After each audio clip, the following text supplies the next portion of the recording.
Hello everyone, I'm back with a new painting. 2020 has been a fucked up year, and this painting will show my interpretation of 2020. This will be part one.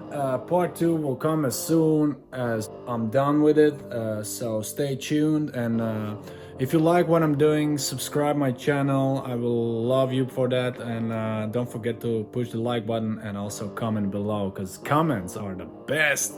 Let's get to the work. Let's get to line work. So